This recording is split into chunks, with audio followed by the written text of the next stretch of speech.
ध्यानाभ्यास के लिए कृपया अपने नेत्रों को बंद कर लें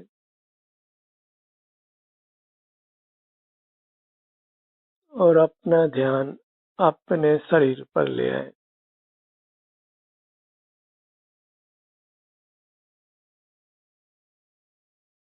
अपने शरीर के स्वास्थ्य की स्थिति का एहसास करिए।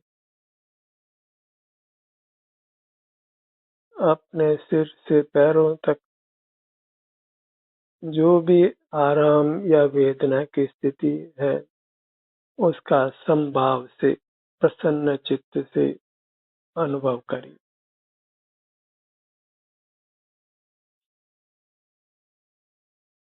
सब जीवों को उनके अमूर्त काया ही आनंद देती है। इंद्रिय ज्ञान में ही भ्रम उत्पन्न होता है कि मूर्त पदार्थों से सुख होता है। मूर्त पदार्थ सुख देते हैं, मूर्त पदार्थ सुखदायी है। ये सब इंद्रिय ज्ञान में उत्पन्न हुआ भ्रम है। एक भी मूर्त पदार्थ ऐसा नहीं है जो सुख स्वरूप हो, सुख देने वाला हो। उसके पास सुख है ही नहीं। हमको ही उसके लक्ष्य से अपने स्वास्थ्य के अनुरूप सुख दुख होता है, हमारे ही स्वभाव के कारण।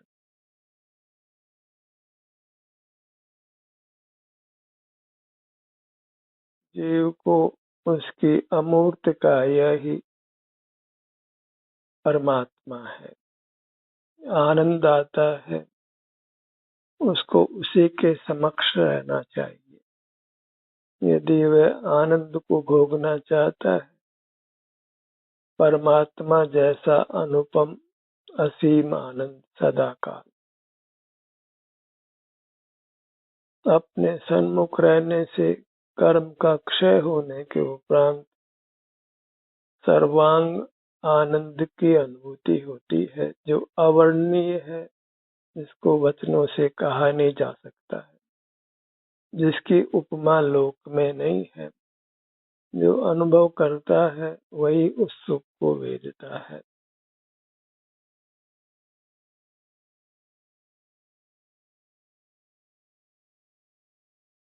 अपनी काया की महिमा ग्रहण करिए।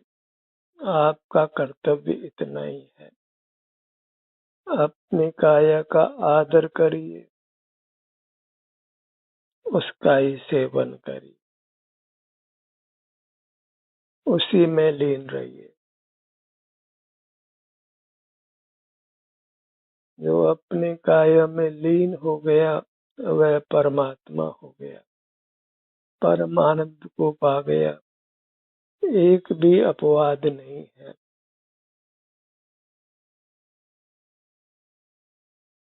अपने काया से युक्त होने से ही हम स्वस्थ रहते हैं, सुखी रहते हैं। किसी औषधि की आवश्यकता नहीं है, किसी बाह्य पदार्थ का सेवन करने की आवश्यकता नहीं।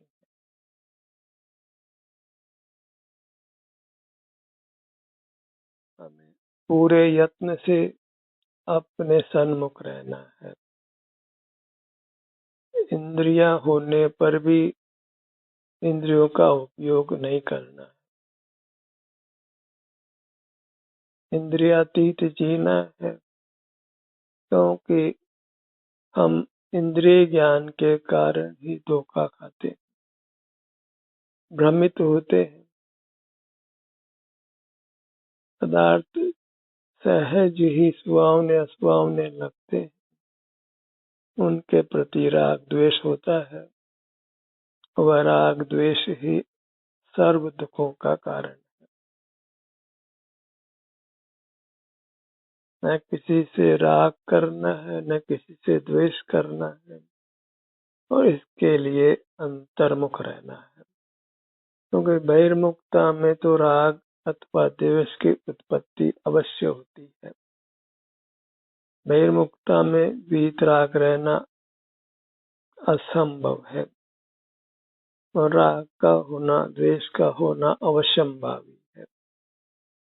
आप नहीं चाहते कि आपको किसी से भी राग हो या द्वेष हो, तो फिर सिर से पांव तक अपनी परमात्मा की मूर्ति के सन्मुख रहिए।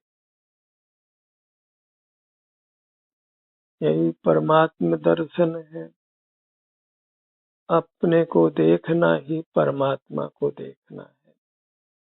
देखना अर्थात अपने सन्मुख रहकर अपने सुख का वेदन करना। अमूर्त जीव आंखों से दिखाई नहीं देता है, न अपना जीव दिखाई देता है, न दूसरे का जीव ही दिखाई देता है। क्योंकि जो दिखाई देता है वह मूर्त है, अचेतन है। उसका शास्त्रीय नाम पुद्गल है। पुद्गल अर्थात जो पूर्ण गलन जिसका होता हो। परमाणु आपस में मिल जाते हैं फिर अलग अलग हो जाते हैं, इसी से उनको पुद्गल संज्ञा है।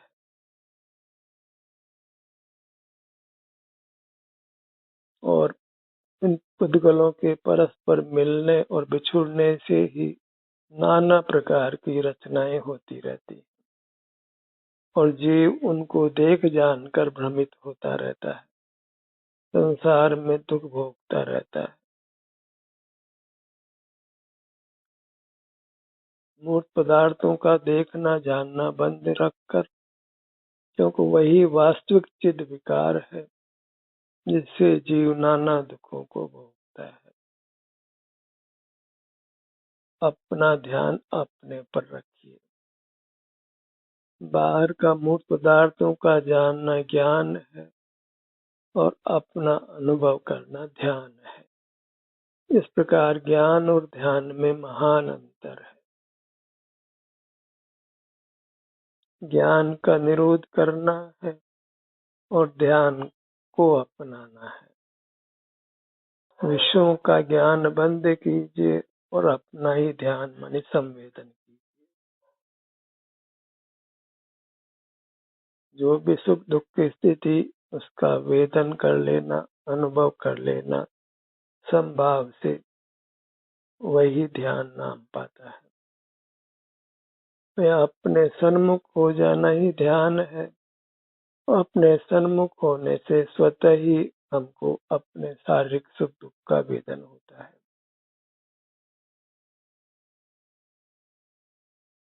जीव की अपनी काया है, अमूर्त है और वह काया ही परमात्मा का रूप है, अपने परमात्मा का रूप है।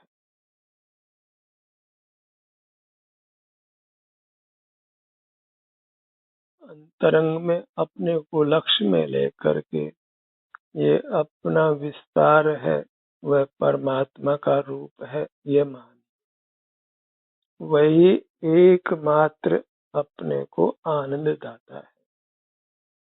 पूरे ब्रह्मांड में अन्य कोई पदार्थ आनंद दाता नहीं है। एक आप ही अपने मूर्त का यही आनंद दाता है। इसलिए अपने लिए तो अपने अमूर्त का यही सर्वस्व है। इसको अपना ध्यान न्योछावर करिए, इसके सन्मुख बने रहिए। भक्ति भाव से, आदर भाव से अपने सन्मुख रहिए।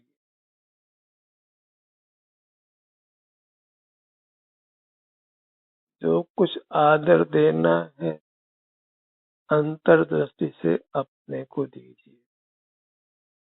मन ही मन अपनी ही आरती कीजिए, अपना ही अभिषेक कीजिए, अपनी ही परिक्रमा लगाइए, अपने में ही रहिए, अपने में ही विहार करिए।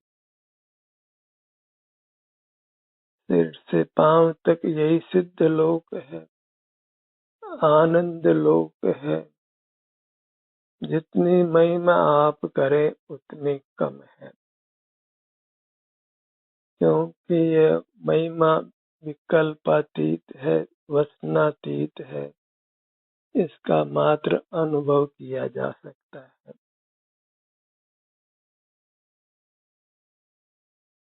अपने समक्ष रहकर अपार सुख भोगी, जिसका कोई पार नहीं है, जिसकी कोई सीमा नहीं। क्षेत्र से हमारी सीमा है, पर कर्म बंधन मिटने के बाद जो परिणाम उत्पन्न होता है आनंद का, वह आनंद अकथनीय है।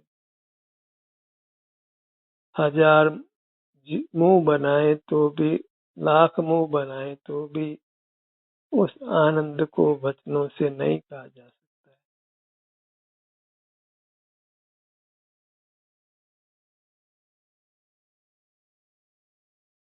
अपने सन्मुख होने से होने वाली शांति को पहचान, इससे आपको ध्यान के प्रति आदर भाव उत्पन्न हो।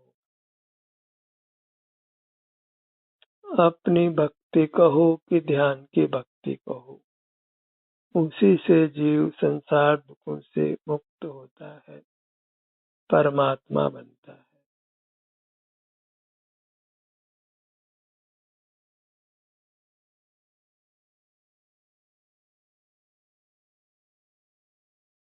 अपनी मुद्रा का साक्षात्कार करिए। अमूर्त होकर भी अपनी मुद्रा का साक्षात्कार होता है। अपने आप ही अपनी अमूर्त काया में जो आराम या वेदना की स्थिति है, वह हमारे अनुभव में आती है। अपने क्षेत्र के सन्मुख बने रहने से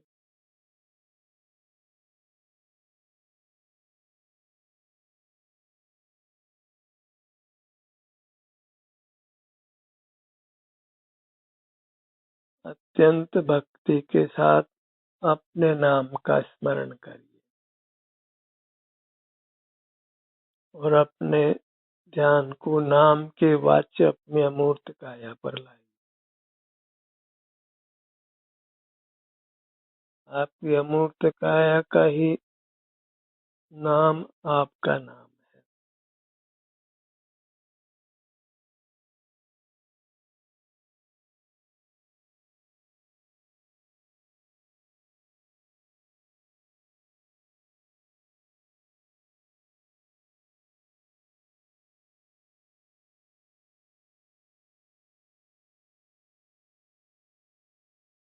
आपका नाम ही आपके लिए अत्यंत पूज्य है, आदर करने योग्य है, स्मरण करने योग्य है, जपने योग्य है, भक्ति करने योग्य है।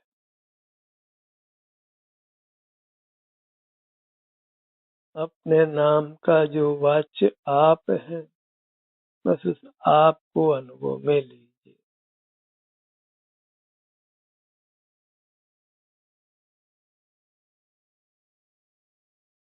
अपने अनुभव से लौकिक जीवन और पारलौकिक जीवन दोनों ही सुखद बनते हैं, सुंदर बनते हैं।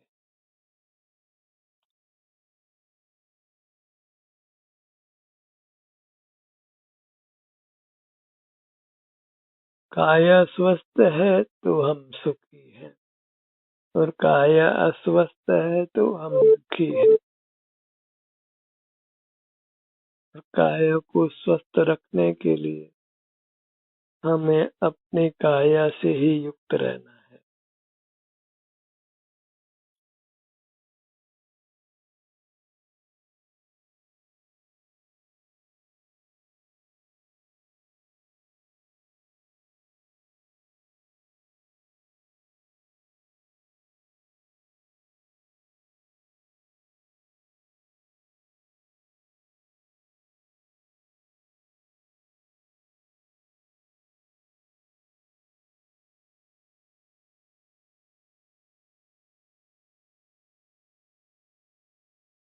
अपना मुख अपनी ओर रखिए,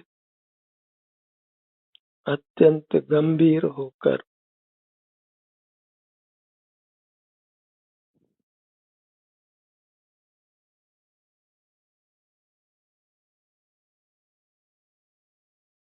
अपनी मूर्त से ही प्रेम कीजिए, और वह प्रेम वास्तव में वीतराग है। वही परमात्मा की वास्तविक भक्ति है, और उसी भक्ति से आप परमानंद को प्राप्त करते हैं। अपने ध्यान को अपने सिर के भाग पर लाइए। अंतर यात्रा के लिए अपने सब भागों तक क्रम से पहुंचना है, सब अंग उपांगों तक। हर भाग के सुख दुख की स्थिति को अत्यंत एकाग्र चित्त से वेदन करना है। अपना ललाट का भाग,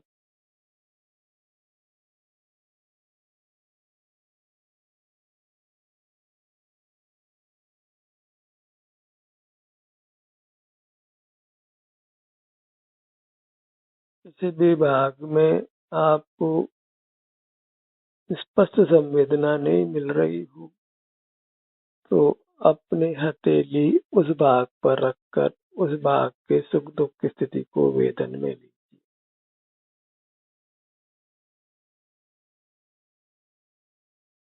फिर भी स्पष्ट संवेदना नहीं मिलती है, तो अंतरंग में जो हड्डी का स्थान है, उस पर दबाव देकर वहाँ के सुख दुख की स्थिति का वेदन करें। सब धातु से बने हुए शरीर में ही हमारी उपस्थिति है, नख के इसको छोड़कर सर्वत्र, और हड्डियों के भाग में हमारे प्रचुर आत्म प्रदेश है, घनीभूत आत्म प्रदेश है। उसी पर हमारा आकार टिका है, उससे ही हमारा स्ट्रक्चर बना है। स्पष्ट संवेदना प्राप्त करने के लिए शरीर में जो 206 हड्डियां हैं, उन भागों में अपनी अंगुलियों या हथेली से दबाव देकर वहाँ की संवेदना को महसूस कीजिए, और इस प्रकार आप बद्ध कर्मों से मुक्त होते हैं।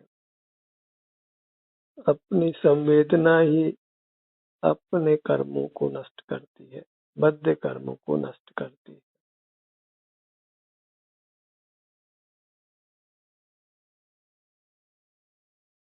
अपने दोनों नेत्रों के भाग पर आए,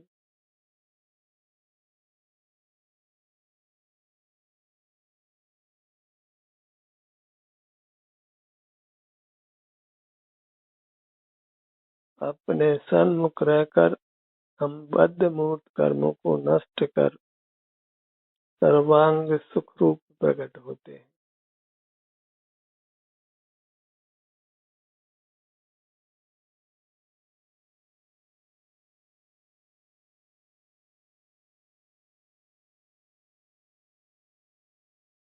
दोनों कानों के भाग पर आइए,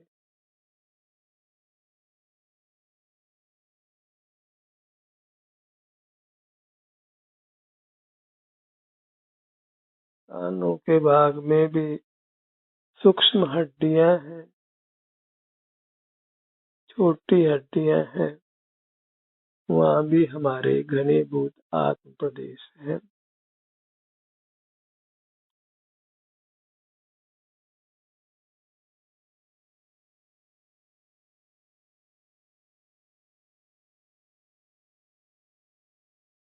जागृति में जब भी हम अपनी काया के किसी भी भाग से जुड़ते हैं, तो वहाँ उस काया में आराम या वेदना, दो में से एक स्थिति अवश्य अनुभव में आती है,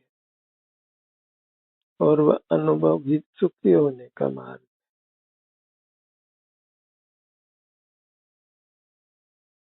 अपने नासिका पर आइए। दोनों नथनों का भाग,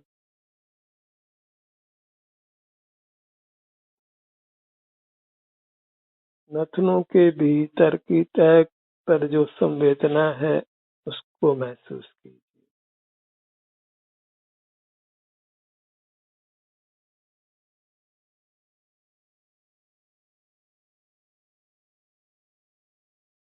बायां नथुना, दायां नथुना,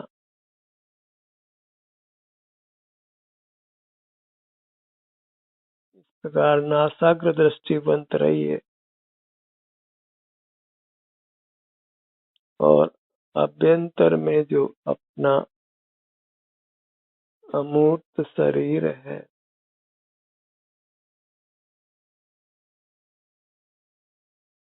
प्राप्त मूर्त से के बराबर न केश को छोड़कर सब जीव प्राप्त मूर्त शरीर के बराबर ही होते हैं। प्राप्त शरीर मूर्त है और कर्म के संबंध से हम भी उसी एक क्षेत्रावकाश में रहते हैं।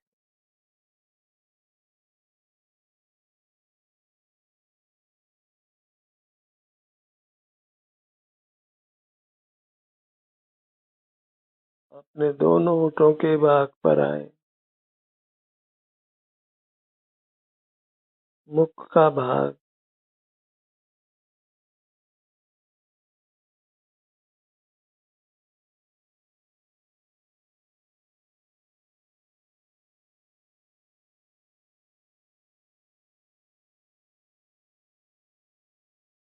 मुख के भीतर तालु भाग पर आइए।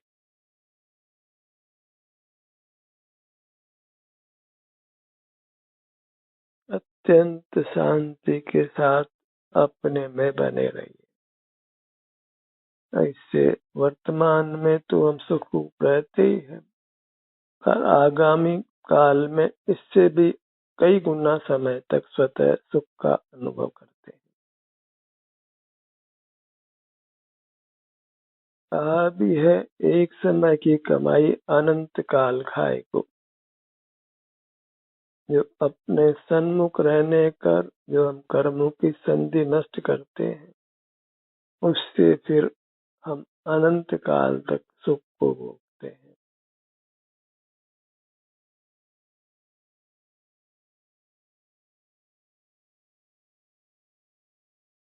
मुख के भीतर तालु भाग,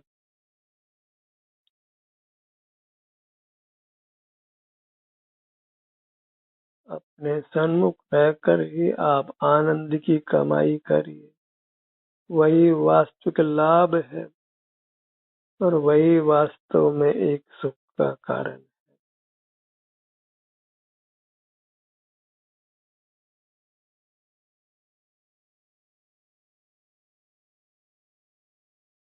दोनों गालों का भाग, गर्दन,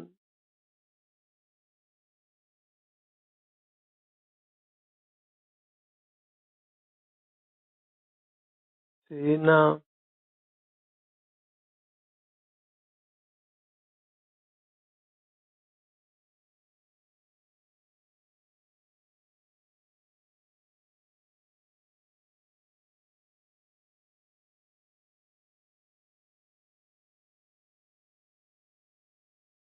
अपना सीने का भाग,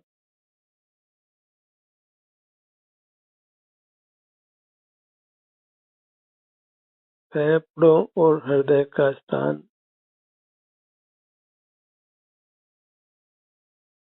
वहाँ के आराम या वेदना की स्थिति आपके अनुभव में आती है।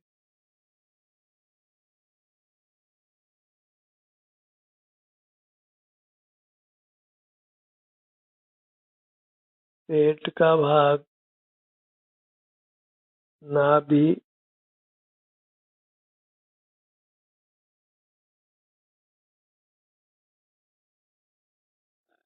पीठ का भाग,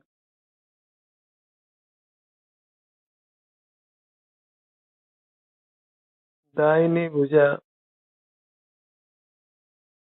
कनिष्ठा, अनामिका, मध्यमा, तर्जनी, अंगूठा, हथेली, करपृष्ठ, कलाई,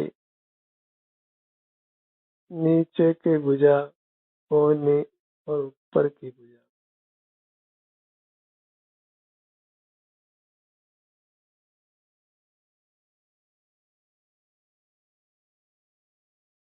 अपने दोनों हाथों को, दोनों भुजाओं को लक्ष्य में लीजिए।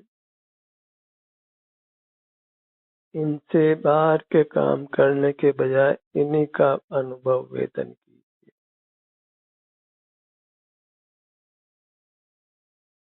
अपने ध्यान को अपने दोनों पैरों पर लाइए। पैरों से चलने की बजाय पैरों को ही महसूस कीजिए।